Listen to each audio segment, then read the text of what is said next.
Selamat pagi, Dok. Selamat pagi, Dok Adib, Dokter Sandi, dan juga Dokter Aris. Selamat pagi, Dokter Aris. Selamat pagi.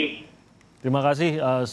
Pertama, saya mau berterima kasih atas kinerjanya, atas pengorbanan-pengorbanan yang sudah dilakukan oleh dokter-dokter sebagai garda terdepan dalam menangani virus dan juga penyakit COVID-19 ini. Terutama khususnya untuk Dokter Sandi, saya dan tim tentu saja mengucapkan turut berbelasungkawa atas kepergian ayah akibat COVID-19 ini. Dan berikutnya mungkin saya mau tanyakan kondisi Dokter Sandi sendiri, kondisi anak sekarang sudah bagaimana, Dok? Ya, terima kasih. Setelah kejadian saya dan anak saya terinfeksi COVID, itu sekitar bulan Mei. Alhamdulillah saat ini kami setelah rutin melakukan screening, ya sampai sekarang kami sehat dan tidak terinfeksi. Syukur, Dokter Sandi. Sempat mengalami gejala yang berat nggak sih, Dok, dokter maupun anaknya? Alhamdulillah, kami tidak sama sekali merasakan gejala apapun. Oke, sama sekali tidak ada gejala apapun. Jadi, Sama sekali enggak. karena sebagai orang tua saya tidak terbayang sebenarnya, Dok, kalau sampai anak terkena, sampai saya harus melihat anak saya sesak nafas begitu, berjuang untuk berusaha bernafas. Mungkin dokter justru melihat hal ini di pasien-pasien lainnya begitu ya, Dok? Iya. Saya ingin tahu apa yang berada dalam pikiran dokter pada saat anak tertular. Mungkin sebagai orang tua bisa saja langsung menyalahkan diri, wah ini karena saya. Ini karena saya terlalu bekerja dan lain-lain lah begitu. Apakah ada pikiran itu di awalnya, Dok? Ya, baik, terima kasih. Sebagai manusia biasa pada saat awalnya ya, saya berpikir bahwa kok saya sebagai orang tua bisa membawa hal yang buruk untuk anak saya. Terlebih saya ini kan sebelumnya adalah tanpa gejala. Ya. Memang pada saat itu saya belum memulai pelayanan pasien.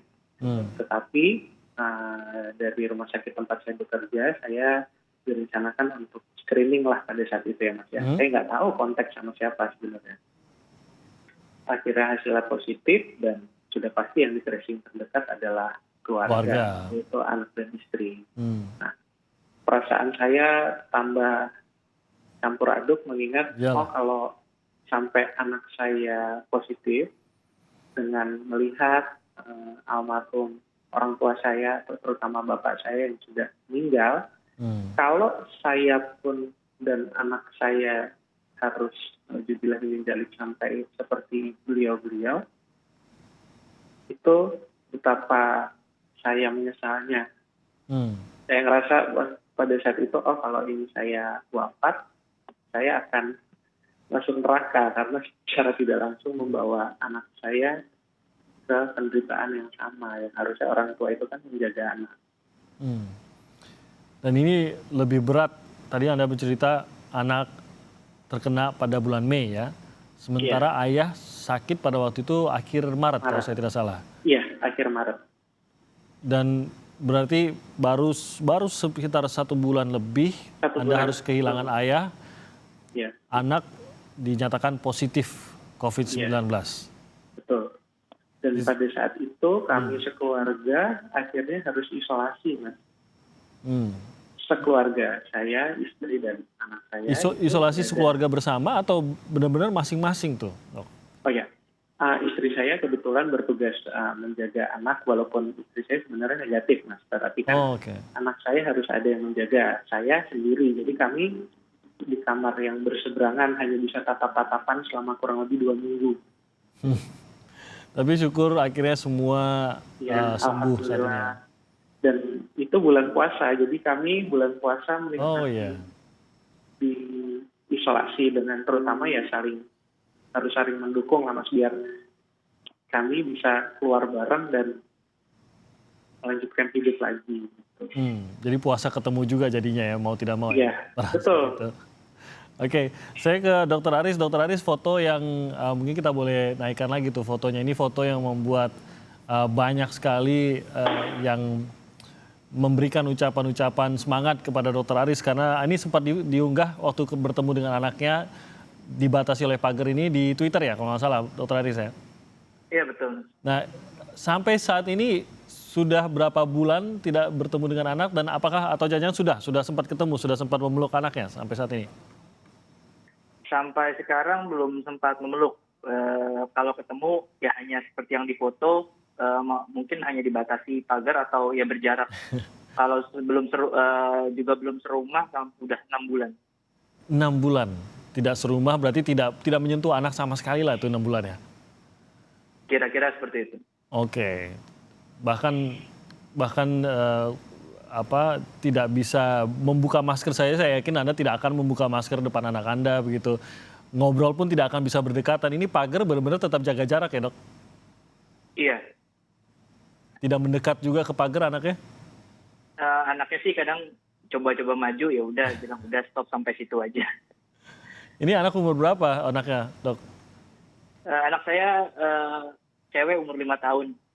Bertanya tidak, kenapa ayah saya nggak mau meluk saya gitu mungkin? Awalnya sih waktu pertama kali kita memutuskan untuk mengirim dia ke rumah orang tua saya, ya tentu banyak pertanyaan. Ini sampai kapan sih? Kenapa kok ayah nggak sama Mio lagi? Ya dijelaskan bahwa sebenarnya sekarang lagi ada virus berbahaya di luar dan ayah tiap hari bekerja ke rumah sakit. Bahaya kalau pulang main sama Mio. Jadi untuk sementara lebih baik Mio tinggal sama kakek neneknya. Panggilannya Mio ya? Iya. Jadi sempat rewel mungkin kalau kebiasaan tidur di rumah, kebiasaan bersama ayahnya, tapi akhirnya harus berminggu-minggu gitu. Sempat tidak sampai rewel harus minta pulang, harus ketemu ayahnya? Enggak sih. Alhamdulillah pelan-pelan dia semakin mengerti bahwa ya udah sekarang dia udah cukup terbiasa dengan hidup di sama orang tua saya. Oh, tapi masih kenal kan ayahnya yang mana ya, Mas Arisa? Masih, untuk belum dipanggil Om. Saya juga kalau tugas lama-lama khawatirnya begitu. Oke, saya ke Dokter Adib. Dokter Adib, ini dua kisah yang sampai saat ini saya yakin ini hanya sedikit dari kisah rekan-rekan dokter yang lain yang harus berkorban, harus mengalami berbagai hal yang mungkin pahit juga untuk dirinya seperti apa yang dialami oleh Dokter Sandi tadi. Mau tidak mau harus menghadapi ini. Sedikit catatan juga, ayah Anda dari Dokter Sandi ini juga seorang dokter yang gugur di saat bertugas. Jadi sudah 100 Dokter Adib yang gugur. Masih mungkin saja, kembali lagi kita harapkan tidak, tapi kita harus melihat kenyataannya mungkin saja akan bertambah lagi karena pandemi ini masih jauh dari selesai. Dokter Adib, apa yang salah di sini Dokter Adib? Ya, pertama-tama Mas Timothy saya ucapkan apresiasi buat Dr. Sandi, Dr. Aris yang masih melakukan pelayanan dan berjuang di dalam satu bagian pelayanan di pandemi COVID ini. Yang tentunya ini adalah sebuah gambaran sebenarnya dari teman-teman sejawat kami yang saat ini. Gitu. Sebuah kondisi yang memang sangat jauh berbeda kalau dulu kita sebelum pandemi sama saat ini. Gitu. Ya gambaran-gambaran tadi ya tentunya kita harapkan juga memberikan sebuah refleksi juga kepada masyarakat bahwa problematika di dalam pandemi COVID itu juga membawa sebuah konsekuensi yang besar dan berat bagi kami di dalam menjalankan profesi. Ada beberapa hal yang menjadi catatan kami, Mas Timothy. Jadi catatan hari ini itu sebenarnya 105. Baru saja tadi pagi juga kami mendapatkan informasi teman sejawat kami di Samarinda juga meninggal yang diakibatkan COVID. Memang kalau kita dari seluruh total data ini, istilahnya raw data atau data kasar yang kita dapatkan, tidak semuanya dalam konteks bahwa melayani secara langsung. Jadi perlu kemudian kita harus sampaikan.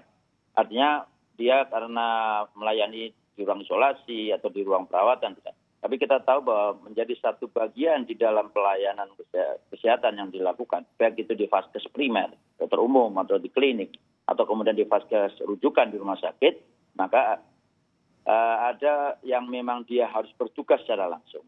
Ada yang dia juga melayani di luar COVID, ya, tapi yang kemudian terkena COVID, dan data yang sementara yang kita dapatkan, yang secara langsung melayani pasien, maksudnya dari ruang isolasi itu ada sekitar teman-teman sahabat kami yang meninggal itu sekitar 12-15%. Sisanya memang dari manajemen, ya, kemudian dokter umum, terus kemudian dari dokter spesialis lain yang tidak secara langsung. Itu menjadi sebuah gambaran bahwa resiko yang terjadi itu juga terjadi karena apa?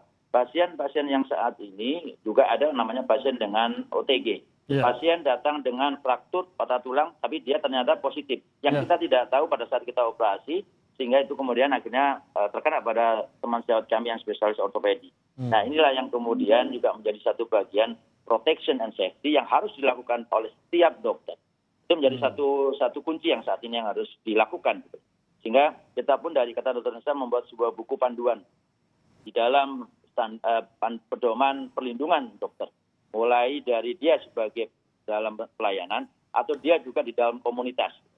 Karena kita juga berinteraksi dengan komunitas, kita berada dalam satu lingkungan sosial, kita berada dalam komunitas rumah sakit juga, gitu. Terus kemudian kita juga melakukan pelayanan, sehingga panduan untuk protection ini menjadi culture safety, jadi menjadi kultur dan behavior perilaku yang safety yang harus ada dari dokter dan tentunya para tenaga medis sendiri. Gitu.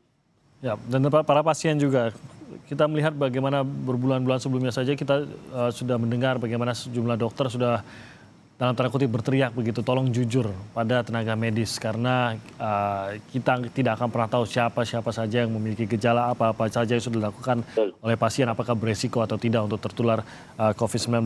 Nah, nanti kita akan kembali lagi Dr. Adib dan mungkin nanti Dr. Aris dan Dr. Sandi juga bisa bercerita apa sebenarnya resiko terbesar yang mereka lihat atau bahkan mereka alami sendiri yang mungkin membuat dokter-dokter kita ini dan tenaga medis lainnya bisa terpapar COVID-19. Benarkah salah satu faktornya adalah shift atau jam shift dan kelelahan? Kita akan kembali lagi saat lagi.